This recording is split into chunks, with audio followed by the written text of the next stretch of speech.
సువార్త, లూకా వ్రాసిన సువార్తలో ఒక మాట చదువుకుందాం. లూకా వ్రాసిన సువార్త 1వ అధ్యాయము 34వ వచనం నుంచి నేను చదువుతాను. లూకా సువార్త 1వ అధ్యాయం 34వ వచనం నుండి. అందుకు మరియ, నేను పురుషుని ఎరగని దానని, ఇది ఎలాగో జరుగునని దూతతో అనగా, దూత, పరిశుద్ధాత్మ నీ మీదికి వచ్చును, సర్వోంత్రి శక్తిని నిమ్ముకొను గనక పుట్టబోవు శిశువు పరిశుద్ధుడై దేవుని కుమారుడు అనబడును. మరియు నీ బంధువురాలు ఎలిజబెత్ కూడా తన వృద్ధాప్యమందు ఒక కుమారుని గర్భం ధరించి ఉన్నది. గొడ్రాలు అనబడిన ఆమెకు ఇది 6వ మాసం. దేవుడు చెప్పిన ఏ మాట ఏనను నిరర్ధకం కానేరదని ఆమెతో చెప్పాను. అందుకు మరియ, ఇదిగో ప్రభు దాసురాలను, నీ మాట చొప్పున నాకు జరుగునుగాక అనెను. అంతటా దూత ఆమె ఎద్దు నుండి వెళ్ళాను. చిన్న ప్రార్థన చేసుకుందాం. కరుణా సంపన్నుడైన తండ్రి, ఈ మధ్యాహ్నం సెషన్లో ఇంతవరకు క్విజ్లోను దేవానన్న గేమ్లోను మాతో కూడా ఉన్నందుకు మీకు స్తోత్రములు. తిరిగి మీ వాక్య సన్నిధికి మేము వస్తున్నాము. మాతో కూడా ఉండి మాతో మాట్లాడే గొప్ప దేవా, మీ సందేశం ఏంటి ప్రభువా? లేఖనాల్లో గుప్తమై ఉన్న తండ్రి పాఠాన్ని మేము నేర్చుకోవడానికి సాయం దయచేయండి. అపరిమితమైన మీ ధర్మశాస్త్రంలో ఉండి చాలా పరిమితంగా చదువుకున్న మాటలను దీవించి మీ ఆత్మ ద్వారా మా ఆత్మలకు క్షేమం దిద్దుబాటు కలుగులాగున ఒక మంచి పాఠం మేము నేర్చుకునేలాగున మీరు మాతో మాట్లాడండి. మీ మాట స్వచ్ఛమైంది, మీ మాట వేల కొలది వెండి బంగారు నాణముల కంటే కోరదగింది.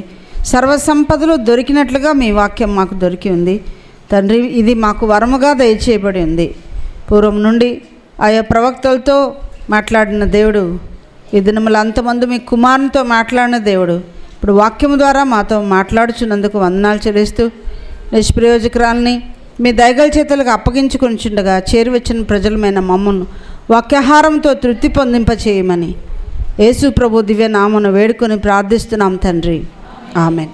ప్రియ సోదరులారా, మనం చదువుకున్న వాక్య భాగంలో ఏ స్త్రీ కనిపిస్తూ ఉంది మీకు? మరియ. అంటే ఏ మరియ? యేసు తల్లి మరియ కనిపిస్తుంది. యేసు తల్లి మరియను గురించి అందరూ మనమననే ధ్యానించి ఉంటారు. ఎప్పుడు? డిసెంబర్ 25వ తారీఖున. కానీ అప్పుడే కాదు, ఎప్పుడైనా ఆమెను గురించి మనం ధ్యానం చేసుకోవచ్చు. ఈమెకు మీకు తెలిసిన రీతిగా గబ్రియల్ దూత ప్రత్యక్షమయ్యాడు, అవునా? సర్వోన్నతుడైన దేవుని కుమారుడు నీకు పుట్టబోతున్నాడు, అతని మీద రాజ్యభారం ఉంటుంది, మరి అతడు రక్షకుడుగా పుట్టబోతున్నాడు, అతనికి ఇమ్మానుయేల్ పేరు పెడతారు. ఇవన్నీ తల్లిదండ్రులు తను మాట్లాడాడు. కానీ మరియతో మాట్లాడినప్పుడు మరియ ఒక క్వశ్చన్ వేసింది. ఏమంటే, నేను పురుషుని ఎరగని దానని, ఇది నాకు ఎలాగూ తెలియను. వేయాల్సిన ప్రశ్నే వేసింది, తప్పించుకోవడానికి కాదు. నేను పురుషుని ఎరగని ఎలా పుడతాడు నాకు? అప్పటికి యోసేపుతో ఆమెకు ప్రధానం జరిగింది. ప్రధానం అయిన తర్వాత 1 సంవత్సరం కానీ వాళ్ళు పెళ్లి చేసుకోరు. యూదుల యొక్క పద్ధతి అది. సంవత్సరం కిందట ప్రధానం జరిగి ఉండాలి, కరెక్ట్ సంవత్సరానికి మళ్ళీ పెళ్ళి చేసుకోవాలి. ఈ సమయంలో పురుషుడు ఏమి ఎక్స్పెక్ట్ చేస్తాడంటే, తాను చేసుకోవాల్సిన భార్య తన కొరకే నిలబడుతుందా, తన కొరకే కనిపెట్టుకొని ఉంటుందా, తన కొరకే వివాహం కొరకు ఎదురు చూస్తుందా, లేదా మధ్యలో మరొకరికి మనసిచ్చి చెడిపోతుందా, మాట తప్పిపోతుందని ఎదురు చూస్తూ ఉంటారనమాట. అలాగే మనల్ని రక్షణ ద్వారా ప్రదానం చేసుకున్న మన ప్రభు అయిన యేసుక్రీస్తు ప్రదానం చేసుకొని వెళ్ళిపోయాడు. మళ్ళీ వస్తాను అన్నాడు. వచ్చిన తర్వాత మనల్ని మళ్ళీ అక్కడికి తీసుకుని వెళ్ళి గొర్రెపిల్ల వివాహోత్సవం అప్పుడు జరుగుతుంది, అవునా? యేసు ప్రభుతో ప్రధానమే అయింది కానీ ఇంకా పెళ్ళి కాలేదు. మనల్ని గురించి కూడా దేవుని ఎక్స్పెక్టేషన్, యేసు ప్రభు ఎక్స్పెక్టేషన్ ఏంటంటే, మనము ఆయన కొరకే నిలబడాలి, ఆయన పేరే మోయాలి, ఆయన సాక్షులమే ఉండాలి, ఆయన కొరకే కనిపెట్టుకోవాలి అని దేవుని యొక్క ఉద్దేశం. కానీ చాలామంది నమ్ముకుంటున్నారు, కష్టాలు వచ్చినప్పుడు తొలగిపోతున్నారు, దేవుని విడిచిపెట్టి లోకంలో కలిసిపోతున్నారు. ఓర్ప లోకంలో కలిసిపోయింది. దేమా ఇహలోకమును స్నేహించి నన్ను విడిచి తెస్సలోనికకు వెళ్ళెను అన్నట్టుగా చాలామంది దేవుని విడిచిపెట్టి వెళ్ళిపోతున్నారు. ఇశ్రాయేలు కూడా చాలాసార్లు ఏం చేశారు? యెహోవాను విసర్జించి దేవతలతో వారు వ్యభిచరించిరి అని ప్రవక్తల గ్రంథాల్లో మనము చదువుతూ ఉన్నాం. మరి మన సంగతి ఏంటి? ఆ మొదటి పురుషుని మనం మర్చిపోయామా? ఇహలోకాధికారి అయిన సైతానుతో చేయి కలుపుతూ ఉన్నామా? ప్రభువు కొరకే సాక్షులుగా ఉన్నామా? ఆలోచన చేసుకోవాలి. వస్తాను అన్నాడు, ఎప్పుడు వస్తాడో ఏమో అని చాలామంది విశ్వాసాన్ని వదులుకుంటున్నారు. మోషే 40 రోజులే కొండ ఎక్కి దేవునితో మాట్లాడితే అప్పుడే ఇశ్రాయేలు ఏం చేశారు? ఆ మోషే అనువాడు ఏమన్నా గౌరవం ఉందా దేవుని సేవకుడు అంటే? ఆ మోషే అనువాడు ఏమాయనో మాకు తెలియదు, మా ముందర నడుచుటకొరకే ఒక దూడను మా కొరకు చేయమని తమ పోగులన్నీ ఇచ్చి అహరోనుతో ఏం చేయించుకున్నారు? దూడను చేయించుకున్నారు. కనుక మొదటి విశ్వాసాన్ని వదిలేశారు వాళ్ళు. అలాగూ ఎవరమైనా మనం ఉన్నామా? ఇక్కడికి వచ్చాం కానీ హృదయంలో దేవునికి దూరంగా ఉన్నామా? ప్రార్థనకు దూరం అయ్యామా? సంఘానికి దూరం అయ్యామా? బైబిల్ చదవక ఎన్నాళ్ళైంది? ఆత్మీయ ఆహారము తినక వినక ఎంతకాలమైంది? ఆలోచించండి. విశ్వాసాన్ని వదిలామా? కంటిన్యూ చేస్తున్నామా? ప్రార్థన పెరగాలి, విశ్వాసం పెరగాలి, ప్రేమ పెరగాలి, వాక్యం లోతుకు దిగి వెళ్ళాలి. కానీ ఆయనకు దూరం అయ్యామా? జ్ఞాపకం ఉంచుకోండి. ఇప్పుడు ఏమంటుంది? ప్రధానమైంది కానీ నాకు పెళ్లి కాలేదే, పురుషుని నేను ఎరగని. ఇది ఎలాగ జరుగుతుంది? సైన్స్కు విరుద్ధం. కన్యక గర్భవతి అవడం అనేది సైన్స్కి విరుద్ధం. లోకంలో అందరికీ ఇది విరుద్ధమే. కానీ ఆమె అడిగిన క్వశ్చన్కి దేవుడు ఇచ్చిన జవాబు ఏంటంటే, దూత ద్వారా పరిశుద్ధాత్మ వలన ఇది కలుగుతుంది. సర్వోన్నతుని శక్తి నిన్ను కమ్ముకుంటుంది. ఈ శక్తి ద్వారా కన్యకమైన నీవు కుమార్ని కలగలవు అని ఎప్పుడైతే చెప్పాడో ఇంకా మరో క్వశ్చన్ వేయలేదు ఆమె. అని ఈ యొక్క దూత కూడా ఏమన్నాడో చూడండి. ఒక పేజ్ మీరు పక్కన తిప్పితే 37వ వచనంలో, దేవుడు చెప్పిన ఏ మాట ఏనను నిరర్ధకము కానేరదని ఆమెతో అమ్మ దేవుడు చెప్పాడంతే, కన్యక గర్భవతి అగును అని చెప్పాడంతే. ఆయన మాట నిరర్ధకము కానే.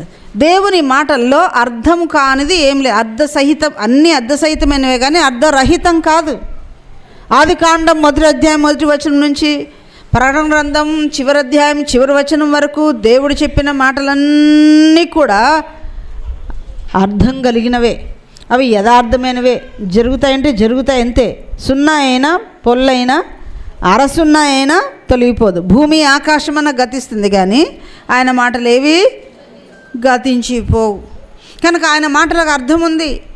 దేవుని వాక్యాన్ని నిరర్ధకం చేయకూడదు. ఆయన వాక్యం ప్రకారం ఎస్ మాస్టర్ అనాల్సిందే మనం.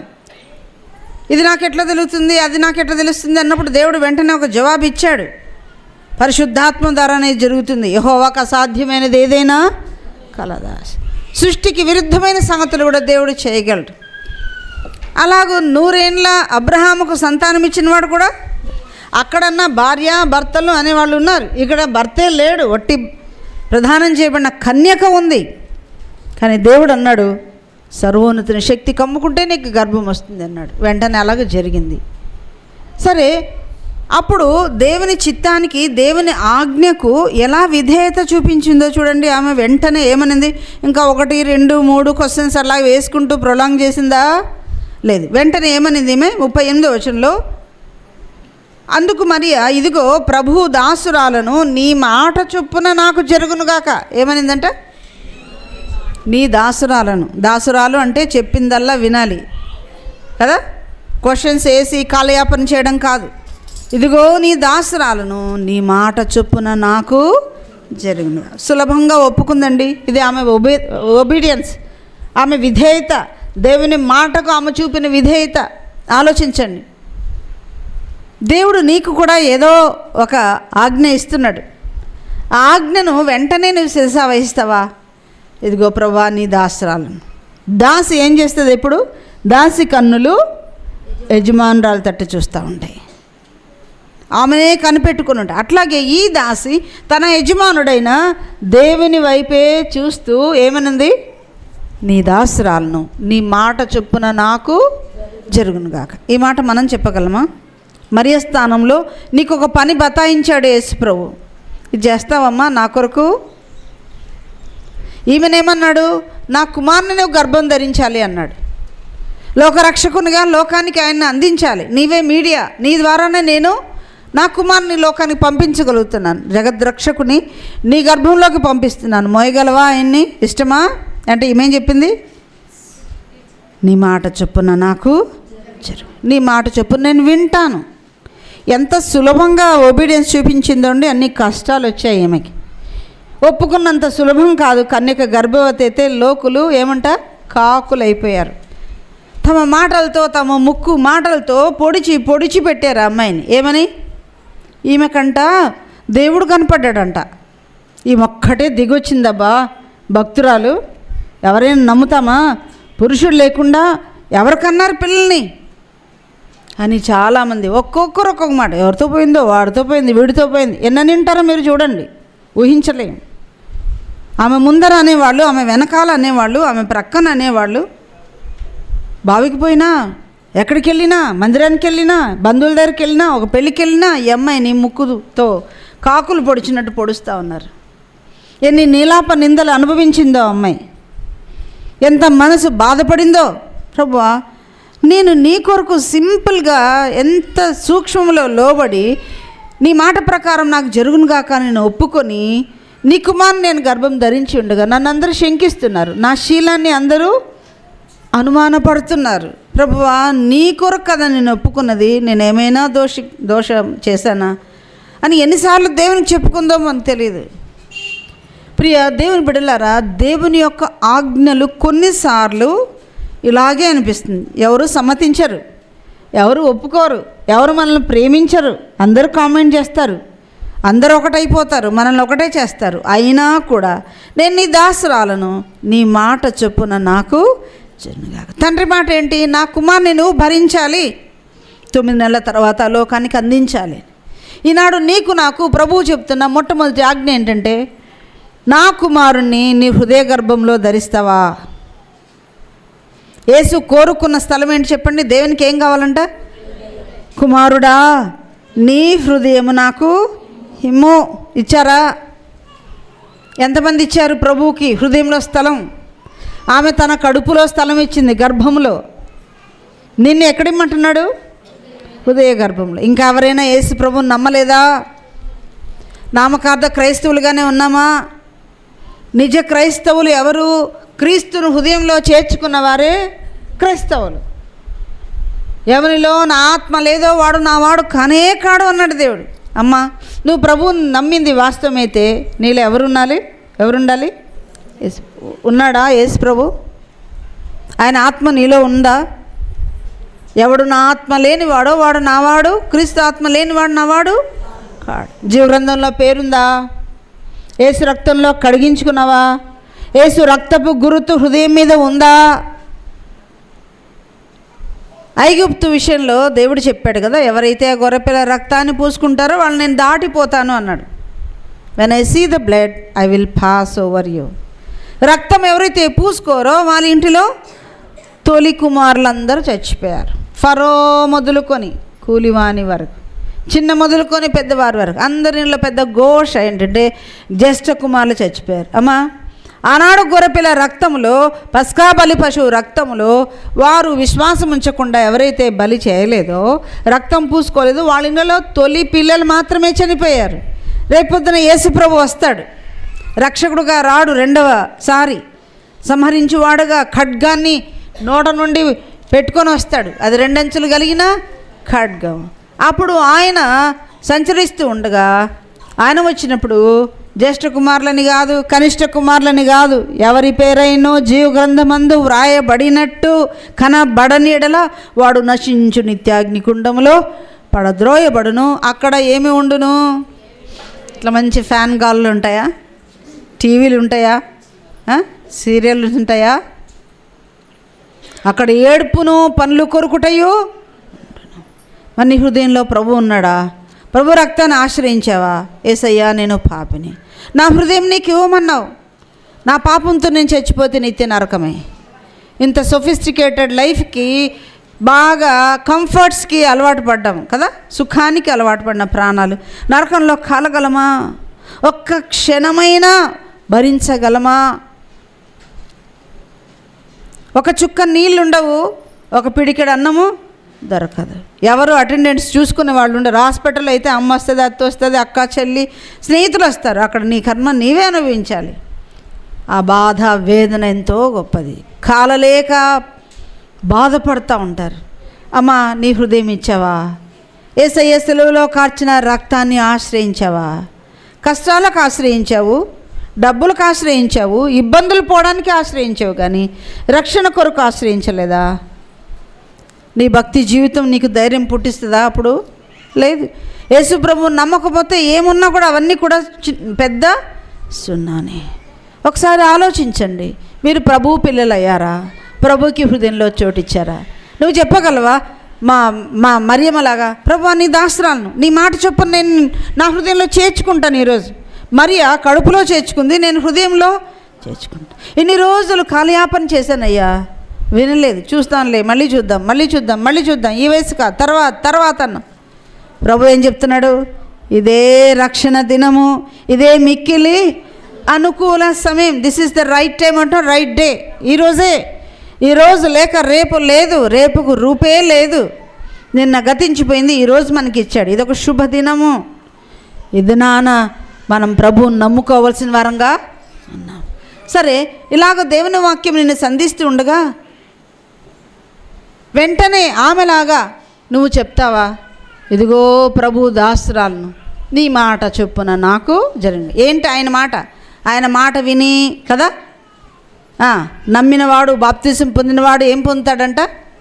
రక్షణ పొందును. నమ్మని వానికి శిక్ష విధింపబడు. అమ్మా, నువ్వు శిక్ష కింద ఉన్నావు. ఒక రాజట, ఆ ప్రాంతపు ప్రజలు ప్రత్యేకమైన వారు. వాళ్ళ రాజుకి ఎప్పుడు సింహాసనం మీద ఆయన కూర్చున్నప్పుడు పైనుండి వెంట్రుక లాంటి దారం అంటేనే కొంచెం పెద్దగా ఉంటుంది, వెంట్రుక అంటే ఇంకా వెంట్రుక లాంటి ఆ చివన ఒక కత్తి వేలాడబడుతూ ఉంటుందంట ఆయన తల మీద. ఎప్పుడైతే ఆ రాజు అన్యాయం చేస్తాడో వాళ్ళ నమ్మకం ఏంటంటే ఆ కత్తి తెగి ఆయన తల మీద పడుతుంది, ఆయన చనిపోతాడని. అలాగా ఆ రాజు ఎప్పుడు దేని కింద ఉన్నట్టు? మరణం కింద, కత్తి కింద, తీర్పు కింద కదా ఉన్నాడు. అలాగే ఎవరైతే యేసు ప్రభువు నమ్ముకోలేదో వారందరి మీద దేవుని కత్తి అలాగ వేలాడుతా ఉంది. ఎప్పుడు ఆయన వస్తాడో తెలీదు, ఎప్పుడు నీ ప్రాణం పోతుందో కూడా తెలియదు. ఈ మాటలు చెప్పి మిమ్మల్ని భయపెట్టాలని కాదు, ఇవన్నీ బైబిల్లోనే ఉన్నాయి. అవునా? నా మాట విని నన్ను పంపిన వాని యందు విశ్వాసం ఉంచేవాడు నిత్య జీవం పొందుతాడు. వాడు మరణములోనికి రాక నిత్య జీవంలోనికి దాటుతాడు. మరణ నదిని దాటి వెళ్తాడు. హెబ్రీయులు అనగా దాటిన వారు. అమ్మ, దాటుకున్నావా? ఏముంది నీ ముందర? మరణపు నది ఉంది, యోర్దాను నది ఉంది. దాన్ని దాటి వెళ్తావా? హెబ్రీయురాలుగా మార్చబడతావా? ఇదే మిక్కిలి అనుకూల. నీకు తెలియంది కాదు, అంతా తెలుసు నీకు. దేవుని ప్రేమ తెలుసు, బైబిల్ తెలుసు, సిలువలో ఆయన ప్రాణం ఎలా పెట్టాడో తెలుసు, ఆయన ఎలా బాధపడ్డాడో నీకు తెలుసు. ఆయన నమ్ముకుంటావా? ఆయన గురించిన జ్ఞానం ఉందేమో, బైబిల్ నాలెడ్జ్ ఉందేమో, రక్షణ జ్ఞానం లేదేమో, రక్షించబడలేదేమో. నీ మీద ఇంకా దేవుని కత్తి ఉంది. రెండవ రాకడలో ఆయన కత్తితోనే రాబోతున్నాడు. మీరు సమ్మతించినడలా భూమి యొక్క మంచి పదార్థములు అనుభవిస్తారు. మీరు సమ్మతించక, రక్షణకు సమ్మతించక తిరగబడిన ఎడల ఖడ్గం పాలవుతారు. మొదటి అధ్యాయం యెషయా గ్రంథము చివరి మాటల్లో దాదాపు కనిపిస్తుంది. సమ్మతిస్తారా రక్షణకి? ప్రభుతో చేయి కలుపుతారా? ప్రభువుని హృదయంలో చేర్చుకుంటారా? కత్తి నుండి తప్పించబడతాం. సమ్మతించక తిరగబడిన ఎడల, తిరగబడితే నాకొద్దు నీ రక్షణ అనాల్సిన పని లేదు. రక్షణ పొందకపోతే తిరగబడినట్లే. ఈ చెవులో విని ఆ చెవులో పడేసినట్టే, ఖాతరు చేయనట్టే, ఆయన్ను తిరుగుబాటు చేసినట్టే. దేవుని యొక్క ప్రియకుమారుని యొక్క రక్తాన్ని కాళ్ళతో మనం త్రొక్కినట్టే. నీ మేలు నాకు కావాలి, నా ప్రార్థన నువ్వు జవాబీ, కానీ నీ రక్తం నాకు వద్దు అన్నట్టు. సెలవేయబడుతున్న యేసు ప్రభుని గురించి అక్కడ చుట్టూ ఉన్నవాళ్ళు ఏమన్నారు? ఆయన వద్దంట, వీడు మాకు వద్దు, బరబ్బను మాకు విడుదల చేయి, వీని రక్తం మా మీద మా పిల్లల మీద శాపంగా ఉండనీగాక. ఆయన వద్దుగానే ఆయన బట్టలు చీట్లేసి పంచుకుంటామన్నారు. అవునా? ఈనాడు యేసు ప్రభు రక్షణ వద్దంట, ఫ్రీ సీట్లు రావాలి, అవునా, పాస్ అవ్వాలి, స్కాలర్షిప్లు రావాలి, పెళ్ళిళ్ళు జరగా అన్నిటికీ ప్రార్థనలు చేయించుకోవాలి, ఆయన ఇవ్వాలి, అంతేగాని రక్షణ మాత్రం. కొద్దిమందికి అర్థమైన అర్థం కానట్టు మౌనంగా ఉంటున్నారు. పెద్ద పెద్ద పుస్తకాలు కాలేజీల్లో చదువుతారే, ఈ చిన్న మాట అర్థం కాదా? అర్థమై ఉంటుంది కానీ ఇప్పుడు వద్దులే, రేపు తిరుగుబాటు. ఇప్పుడే ఈ వయసులోనే భక్తి చేయడం ఎందుకు? కాటికి కాళ్ళు చాపినప్పుడు, ఏదో తొందర వచ్చినప్పుడు, ప్రాణం పోయేటప్పుడు దేవా నా పాపాలు క్షమించమంటే సరిపోదా అనుకుంటున్నారు. దేవునికి మనం మోసం చేస్తామా? దేవునికి మోసం చేయగలమా? మనుషుడా మోసపోకము. దేవుడు ఎక్కిరింపబడడు. ఏ పంట విత్తుతావో ఆ పంటనే కోస్తావు.